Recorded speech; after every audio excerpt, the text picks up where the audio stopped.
ورنہ ایسا نہ ہو کہ اللہ موت کا وقت آ گیا اور میں تو نشے میں تھا، میں تو غرق تھا پکچر اور ٹی ویوں میں تو بری عادت اور بری لت میں تھا، حرام کاری میں تھا اور سود اور جوا اور اس قسم کے کاموں میں اور زنا اور بدترین اعمال میں تھا، اور موت آ گئی اور پھر کہے رب ارجعوا لعلی اعمل صالحا، اے اللہ موقع دے دو ایک تھوڑا سا بس نیک عمل کرنے کا۔ اور موت کا معاملہ ہی تو ایسا عجیب ہے، معاملہ بھی ایسا عجیب ہے کہ کب آئیں گی معلوم نہیں۔ اگر معلوم ہو جاتا 60 سال میں آئیں گی تو کم از کم اس سے پہلے اصلاح تو کر لیتا اپنے اعمال کی، لیکن اس کا معاملہ کیا ہے؟ کیا ہے اس کا معاملہ؟ پچھلے رمضان تھوڑا غور کر لے، جو لوگ اس درس میں آتے تھے اس رمضان دیکھ لیں کتنے لوگ ان کے خاندان میں مرے ہیں، اور کتنے دوست جو ساتھ آتے تھے آج نہیں آتے ہیں، ان کا انتقال ہوگا پچھلے رمضان، اس رمضان سے پہلے، اور اگلی رمضان جب ہم جمع ہوں گے پتہ نہیں اس میں سے اور کتنے لوگ چلے جائیں گے اس دنیا سے۔ تو اس کا کوئی وہ بھی نہیں ہے کہ 60 سال 50 سال تاکہ 40 سال بعد نیک اعمال شروع کر دوں، ہے نا؟ تو کم از کم توبہ کی تو اس نیت ہو، ورنہ ایسا نہ ہو اگلا جمعہ دیکھیں گے، اگلا رمضان دیکھیں گے، اگلے مہینے سے ہوں گے اور اگلا جمعہ کس نے نصیب کیا؟ اسے کوئی لکھ کے دیتا ہے کہ بانڈ پہ اگلا جمعے تک میں زندہ رہوں گا، اور اگر توبہ بھی نہ ہو مخلص تو یاد رکھیے جہنم میں جائیں گے سیدھا اور چلیں گے۔ ان کم از کم توبہ کو تو مانتا ہو، اے اللہ جو بھی گناہ ہوئے ہیں توبہ کرے اپنے رب سے کہ میں نے گناہ اور خطائیں کی، مجھے معاف عطا فرما، جو بھی شرک اور کفر اور بدعت کیا ہو مجھے معاف کر، اور اب میں تیرے دین پر چلوں گا، اس کا وعدہ کرے اپنے رب سے۔ ورنہ موت آلے جو اڑیں گی جو ہے لے کر اچک جائیں گی، اور پھر ہم چلا اٹھیں گے کہ ہائے یہ اور ہائے۔ آج دیکھتے ہیں نوجوان لوگ فلاں جگہ سے نکلے، فلاں جگہ گئے، انتقال ہو گیا، نوجوان لوگ۔ تو آج موت کے لیے کوئی وقت نہیں ہے کہ بوڑھا ہی مرے گا اور جوان، یاد رکھیے اس سے پہلے کہ ہماری موت آئے اس کی تیاری کر لیں۔ اور رسول اللہ صلی اللہ علیہ وسلم ایک شخص کے ایک صحابی کے پاس گئے، موت کا وقت قریب تھا، کہا کیسے محسوس کرتے ہو؟ تو کہا بہت ڈرتا ہوں اللہ کے عذاب سے۔ کہا اور کیسا محسوس کرتے ہو؟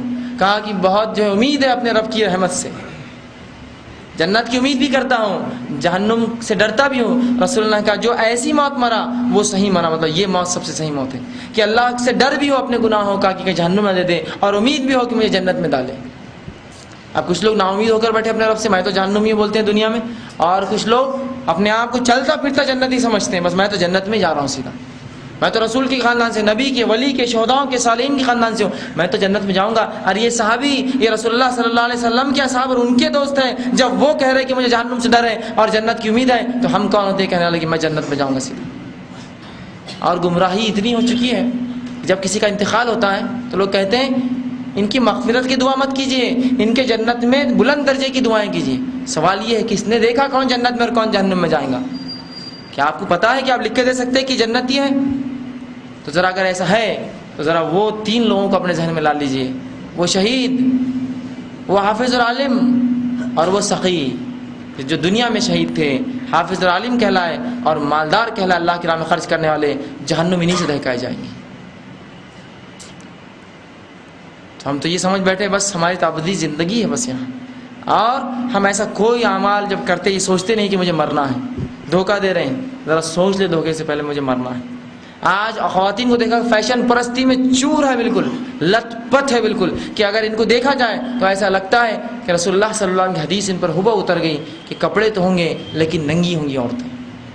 یہ حال ہے فیشن کا، یہ حال ہے فیشن کا، اور یہ حال ہے جو ہے فیشن پرستی کا کہ اسے ہم نے اپنا معبود بنا لیا، اور یہی حال مردوں کا بھی ہے۔ اس قسم کے لباس، اس قسم کی حرکتیں انہوں نے اپنے آپ میں رائج کی جو اسلام میں سخت حرام ہے، سخت حرام ہے۔ تو آج ہم دیکھتے ہیں بہائی اتنی عام ہو چکی ہے۔ اب اندازہ لگائیے جسم کا وہ حصہ، رسول اللہ صلی اللہ علیہ وسلم فرماتے ہیں، ترمذی کی روایت ہے کہ وہ رسول عورتوں کے بارے میں کہتے ہیں کہ وہ خاتون جو پتلا لباس پہنیں گے جس میں جسم دکھتا ہو، وہ جنت میں جہنم میں اتنی دور پھینکی جائیں گی کہ جنت کی خوشبو بھی نہ سونگھ سکیں گی، حالانکہ جنت کی خوشبو جہنم بہت دور تک آتی ہوں گی۔ کیا فرمایا؟ پتلا لباس، پتلا لباس، لیکن جہاں لباس ہی نہ ہو، جو پتلا لباس تھا نا، جہاں لباس ہی نہ ہو اس کا کیا؟ تو کیا ہمیں موت سے ڈر نہیں لگتا؟ اور جو قبر کے ازدوں سے اور بچھوں سے ہم جو ہے بہت زیادہ جو ہے مطمئن ہو کر بیٹھے ہوئے ہیں۔ رسول اللہ صلی اللہ علیہ وسلم فرماتے ہیں ایک مرد کی عورت اس کی سطر ناف سے لے کر گھٹنا ہے، ایک مرد کا سطر ناف سے لے کر گھٹنا ہے، مطلب ناف بھی وہ دکھا نہیں سکتا الا ناف کے نیچے، چلو ٹھیک ہے ناف اس کے نیچے کا حصہ چھپانا ہے اس کو، لیکن ہم دیکھتے ہیں ہمارے گھر کی خواتین پیٹ سے لے کر ناف سے لے کر اس کے نچلے حصے ان کے دکھائی دیتے ہیں. پیٹ دکھتی ہے اور پیچھے پوری کمر دیکھ سکتے ہیں اس قسم کے لباس پہنتی ہیں. اور پھر یہ ہماری مائیں ہیں, یہ ہماری بہنیں ہیں, اور ہم دیکھ کر کبھی تاکید بھی نہیں کرتے. جسم جو کھلا ہے نا, یہ ساڑی سے ہٹ کر جو بلاؤز میں دکھتا ہے, یہ حرام ہے اور جہنم کی آگ میں جلیں گا. رسول فرماتے جو پتلا ہو وہ جنت جانا تو دور خوشبو نہیں سکیں گی, جس کا غائب ہو اس کے تعلق سے اللہ ہی جانتا کیا عذاب ہو. تو کیا ہم اللہ سے بہت بے پرواہ ہو کر بیٹھے ہوئے اور یہ زندگی میں اتنے لگ چکے ہیں, اور اس کی چمک اور دمک کیا ہمیں اتنا اچک لے گئی ہے کہ ہم موت کو مکمل بھول چکے ہیں. یاد رکھیے, موت کو یاد کیجیے. رسول اللہ صلی اللہ علیہ وسلم موت کو کثرت سے یاد کرتے, اسی لیے آپ صلی اللہ علیہ وسلم بہت کم مسکراتے, حدیث میں آتے بہت کم ہنستے. اور آپ صلی اللہ علیہ وسلم فرماتے ہیں کہ اگر میں اللہ سے دعا کروں اور جو مردوں کا عذاب ہوتا ہے تمہیں بتا دیا جائے تو تم بہت زیادہ روؤ گے اور کم ہنسو گے, بہت کم ہنسو گے. لیکن آج موت ہم بھلا چکے ہیں, فیشن میں, حرام میں, دکھاوے میں, اونچے ایک دوسرے کو اونچا اور نیچا دکھانے میں اس طرح سے ملوث ہوئے کہ آج کچھ بھی نہ رہا. حتیٰ کہ نماز, روزہ, زکوٰۃ بھی صرف شو کی عبادتیں ہیں, شو دکھانے کے لیے. سب کرتے ہیں تو ہم کرتے ہیں, لیکن سب سے اہم چیز ہے آپ کے توحید. آپ دین خالص دین پر چلے اور اخلاقیات, آپ کی اخلاق اچھے ہو لوگوں سے. ورنہ آج دیکھا جاتا ہے کہ لوگ برے اخلاق کے حامل ہیں. جب انہیں کتاب و سنت کی بات بتائی جاتی ہے تو لوگوں کو گالیاں دے دے کر اور سمجھاتے ہیں باتیں جا کر, اور ان سے لڑتے اور جھگڑتے اور نیچے دکھاتے اس علم سے. رسول اللہ صلی اللہ علیہ وسلم فرماتے ہیں جو شخص دین کا علم حاصل کرے اس لیے کہ کسی کو نیچا دکھائے وہ جنت میں نہیں جائے گا کبھی. آج ایک چیز ہم کو آج معلوم ہوئی, جاتے اور لوگوں کو گالیاں دینا شروع کر دیتے ہیں, ارے وہ ایسے اور ویسے. آج ہم کو سدھرنے کتنا وقت لگا, تو کیا ایک دن میں آپ اس کو سدھارنا چاہتے جا کر, ایک جھٹکے میں جا کر آج سنا اور کل سدھارا؟ تو دین کے علم کو صحیح سمجھیے, دین کیا ہے. اس کو مذاق کا موضوع یا لوگوں کو جو ہے ایک مذاق اڑانے کا موضوع نہ بنانے دے اپنے لیے, بلکہ اسے سمجھے اور اللہ کے رسول صلی اللہ علیہ وسلم جس طرح سے اس کو پھیلایا ویسا اس کو پھیلائے. اور نوجوانوں سے خاص طور سے میری یہ گزارش ہے کہ جب وہ کوئی بات سنتے کتاب و سنت کی اس کو پڑھے, اس کو جانے, اس مسئلے کا علم حاصل کرے اور پھر اس بات کو دوسروں تک پھیلائے, نہ کہ یہ کہ وہ غلط بولنا شروع کر دے بیٹھے بیٹھے یہیں سے. یہ بہت بری بات ہے اور یہ اکثر ہو رہا ہے. اور دوسرا, اپنے والدین کی فرمانبرداری اور اطاعت کرے. ورنہ یہ دیکھا جاتا ہے ایک شخص کتاب و سنت کی کوئی بات سیکھتا ہے, اپنے ماں باپ کو گالیاں دیتا ہے, ارے وہ تو مشرک ہے, وہ تو ہندوؤں کے جیسے رہتے ہیں میرے ماں باپ. تو شرم ہے تجھ پر کہ تیرے ماں باپ ہندوؤں کے جیسا رکھتے اور تو خوش یہاں کھڑا ہے سڑک پہ ہمارے ساتھ. جا ان کی اصلاح کرتا تو وہاں, اور اس بات کو چھپا کے رکھتا اپنے اندر اور ان کی اصلاح کرتا, عوام میں چیختے چلاتے نہ پھرتا. یہ دکھاوا ہے کہ دیکھو میں کتنا توحید پرست ہو گیا, میرے ماں باپ آج مشرک. یہ دکھاوا ہے خالص.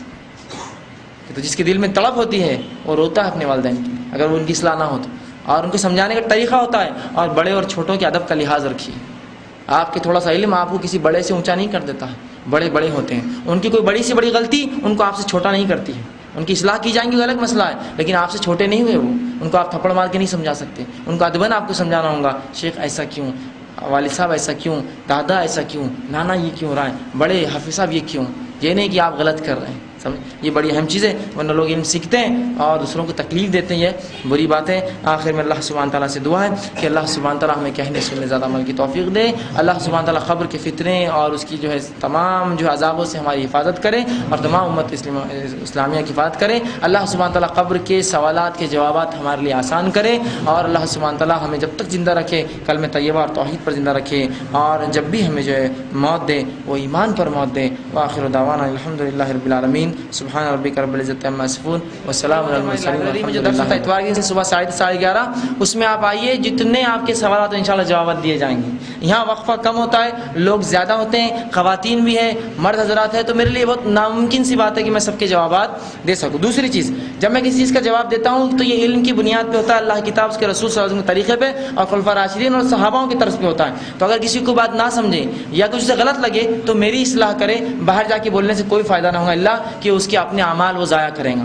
کل کسی نے مجھے بتایا کہ کوئی صاحب جو ہے آپ کے بارے میں جو کہہ رہے تھے کہ وہ تو کچھ بھی بولتا ہے ایسا ہے, تو میں نے کہا اسے ایک بسکٹ کا پیکٹ دے دینا تھا کم از کم. تو کہا کیوں؟ اس لیے کہ اسے تحفہ دو, اس لیے کہ اس نے اپنی نیکیاں مجھے دی. امام حسن بصری رحمہ اللہ کے تعلق سے آتا ہے, یہ تابعی کبار تابعین میں سے تھے. جب ایک آدمی ان کی بہت برائی کرتا تو اس کو ہمیشہ تحفے بیچتے. تو اس نے کہا یار تم تحفے کیوں بیچتے ہو؟ تو کہا تم غیبت کرتے ہو اور اپنی نیکیاں مجھے دیتے ہو, اس سے اچھا آدمی کون ہوگا جو مجھے اپنی نیکیاں دیتا جائے. تو میں نے کہا کچھ نہیں تھا تو آپ اس بسکٹ کا پیکٹ میری طرف سے تحفے میں اس کو دیتے کہ یہ لے جائیے آپ, اس لیے کہ آپ نے ایک اچھا کام کیا میرے لیے. بہرحال